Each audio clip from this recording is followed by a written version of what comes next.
Selamat datang sahabat milenial di acara podcast kali ini, podcast politik, podcast penuh kritik.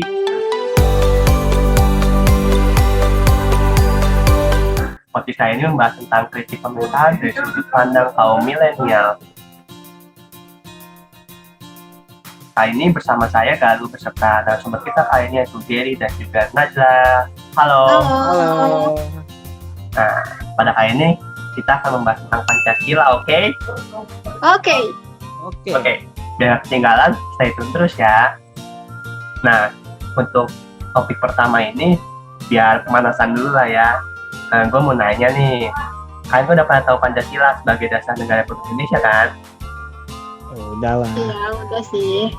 Dikit-dikit oke. Oke, bagus. Sebelumnya, gue akan memberikan beberapa pertanyaan nih. Kalian siap gak? Waduh, baru mulai udah di kuis nih. Iya dong. Gampang gak nih? Tenang, gampang kok. Nah, pertanyaan pertama nih, kalian tahu nggak sih hari lahir Pancasila sama hari kesaktian Pancasila itu kapan? Gue tahu, gue coba jawab deh. Pancasila berasal dari bahasa Sanskerta, yaitu Panca yang berarti 5 dan Sila yang berarti dasar. Nah, secara keseluruhan Pancasila berarti 5 dasar dari negara Indonesia. Nah, untuk hari kelahiran Pancasila ditetapkan pada tanggal 1 Juni 1945 dan hari kesaktian Pancasila pada tanggal 1 Oktober. Bentar. Bukannya hari lahir Pancasila tuh tanggal 1 Juli ya?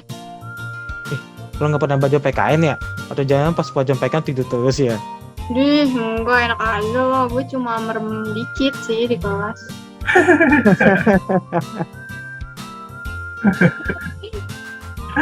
Oke, kita move on aja. Pertanyaan kedua, siapa saja perumus perumus Pancasila, tokoh-tokohnya, kalian tahu nggak? Gue lagi deh yang jawab. Nah, di Oke. balik terciptanya Pancasila menjadi dasar negara, ada 3 tokoh. Nah, yang turut hadir dalam perumusannya itu Muhammad Yamin, Dr. Supomo, dan Insinyur Soekarno. Siapa lagi ya?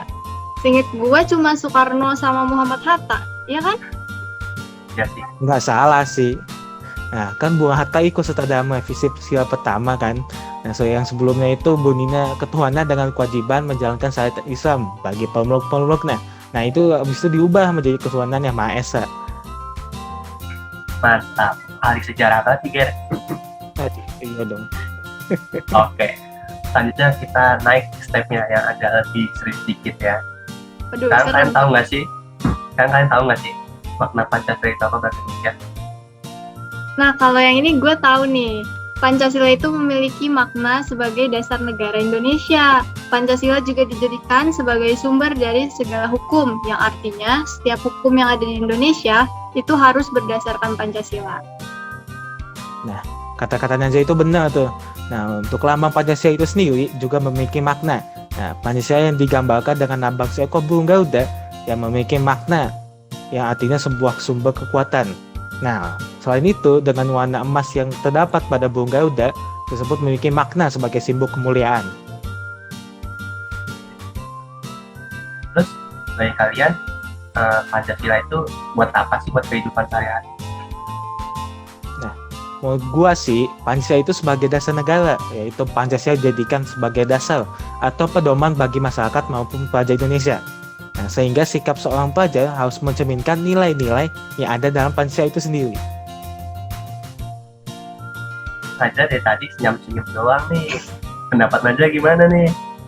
Kalau menurut gue nih, karena Pancasila itu terbentuk sebagai ideologi yang mencerminkan sikap warga negara, jadi dengan adanya Pancasila itu bikin kehidupan di Indonesia itu jadi lebih aman, nyaman, tentram, tertib, dan damai. Ya, lumayan bagus lah ya jawabannya. Kalau mau Oke. sih, bagus tuh. Iya, lumayan. Bagus. Ya, bagus. Oke, kita move on ke pertanyaan berikutnya. Nah, ini pertanyaan sama ya.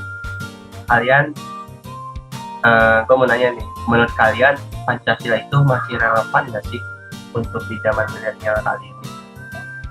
Masih dong, masih banget. Masih banget. Nah, gue merasa hingga saat ini Pancasila masih relevan.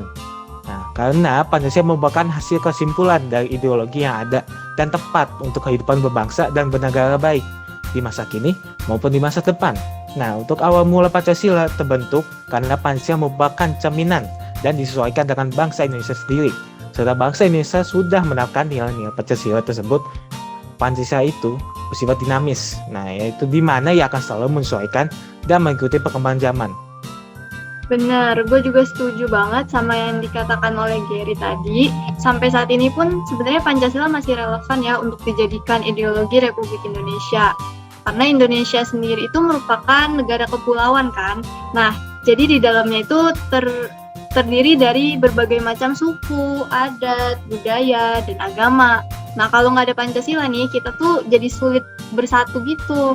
Nah, maka dari itu, peran Pancasila sangat penting bagi bangsa Indonesia, sehingga masih relevan hingga saat ini. Tapi kalau yang gue lihat sih, masih banyak banget rakyat Indonesia yang belum menerapkan nilai-nilai Pancasila dengan baik. Kata Najwa itu benar tuh. Gue juga masih masa banyak bangsa Indonesia bahkan pelajar yang tidak hafal isi Pancasila. Atau dia hafal, namun isi Pancasila tersebut dia nggak bisa memahaminya gitu dengan baik, sehingga dia nggak bisa menerapkannya di kehidupan sehari-hari kan gitu kan. Oh gitu. Kayaknya pengalaman betul nih Gary ini sepertinya. Oke deh. Tapi gue mau nanya lagi nih. Kan Pancasila itu ada 5 kan isinya.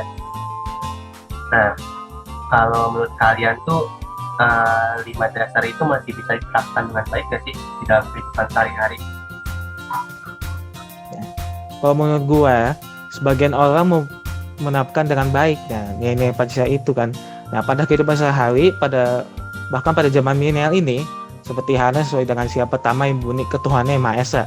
Nah, sesuai dengan sila pertama sila pertama Pancasila ini, dia bisa memisahkan antara kehidupan beragama dan bangsa Indonesia.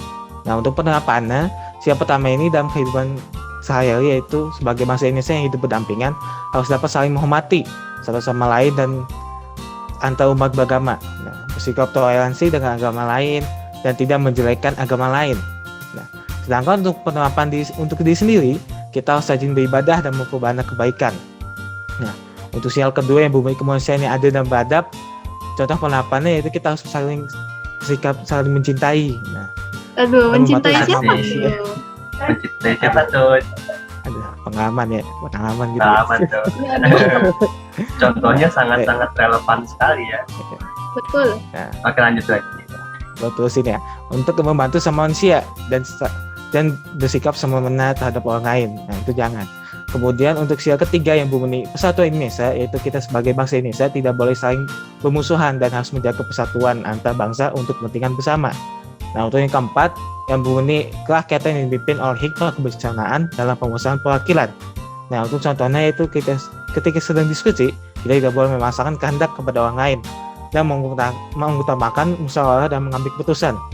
Dan yang terakhir yaitu sila kelima, yaitu keadilan sosial bagi seluruh rakyat Indonesia. Yaitu contohnya adalah kita sebagai manusia harus bersikap adil terhadap sesama dan menghormati orang lain. Yang ya, semoga yang nonton di rumah pada nyatet ya guys ya. Nah, sekarang nih pendapat, iya betul. Sekarang pendapat dari narasumber kita yang kedua nih, menurut Najwa gimana? Kalau menurut gua, sebenarnya bisa banget Pancasila ini diterapkan dalam kehidupan sehari-hari. Kalau rakyat Indonesianya itu berkeinginan untuk menerapkan nilai-nilai Pancasila tersebut. Cuma mungkin pendapat gue yang ini sedikit beda kali ya dari Jerry tadi. Karena yang gue lihat itu masih ada beberapa orang yang belum melaksanakan Pancasila, menerapkan nilai Pancasila dengan baik. Contoh pertama nih, di sekitar kita masih ada orang yang nggak mengakui keberadaan Tuhan dan melakukan tindakan diskriminasi terhadap agama lain. Hal itu kan jelas bertentangan banget sama sila pertama yang berbunyi ketuhanan yang Maha Esa. Terus ada juga contoh kedua, yaitu melanggar hak orang lain untuk mendapatkan kehidupan yang layak. Kayak kasus bansos yang kemarin tuh. Kan perilaku itu melanggar nilai kemanusiaan kan, kita semua tahu. Dan itu terdapat di sila kedua Pancasila, yaitu kemanusiaan yang adil dan beradab. Kemudian contoh yang ketiga itu adalah intoleransi terhadap keberagaman suku, ras, budaya, dan bahasa. Nah, ini juga sering banget kita temuin di kehidupan sehari-hari. Contoh perilaku tersebut itu sangat tidak sesuai dengan nilai persatuan yang ada pada sila ketiga, yaitu Persatuan Indonesia. Ada lagi yang keempat, yaitu mengabaikan pendapat orang lain, terutama pada kaum minoritas. Nah, hal ini tuh nggak sejalan dengan sila keempat yang berbunyi kerakyatan yang dipimpin oleh hikmat kebijaksanaan dalam permusyawaratan perwakilan. Nah, buat contoh yang terakhir nih, yang mungkin teman kita ada sih yang kayak gini. Jadi dia tuh bersikap sewenang-wenang terhadap sesama manusia. Nah, perilaku ini juga bertentangan sama sila kelima, yaitu keadilan sosial bagi seluruh rakyat Indonesia. Jadi, jawabannya lengkap banget ya. Kayak kita saling melengkapi. Aduh. Oke. Udah ya. Tenang ya, tenang. Nah, Nah, sekarang kita sudah di penghujung acara nih. Sehingga kesimpulan yang dari gue dapet tadi, intinya Pancasila itu masih relevan di zaman sekarang. Karena Pancasila sendiri merupakan sumber dari segala hukum yang artinya setiap hukum yang ada di Indonesia harus berdasarkan oleh Pancasila. Oleh karena itu, kita sebagai kaum milenial harus selalu menerapkan nilai-nilai Pancasila dalam kehidupan, terutama dalam kehidupan sehari-hari kita. Oke guys, udah gak kerasa kita udah di penghujung acara, jadi untuk kalian tetap terus tonton episode-episode selanjutnya ya di podcast politik, podcast penuh kritik. Bagi yang ingin memberikan kritik, saran ataupun menyampaikan beberapa pesan, bisa mampir ke Instagram kita @podcastpolitik. Akhir kata, gue Galuh beserta narasumber gue Gary dan juga Najla pamit undur diri. Terima kasih dan sampai jumpa. bye-bye. Dadah. Bye.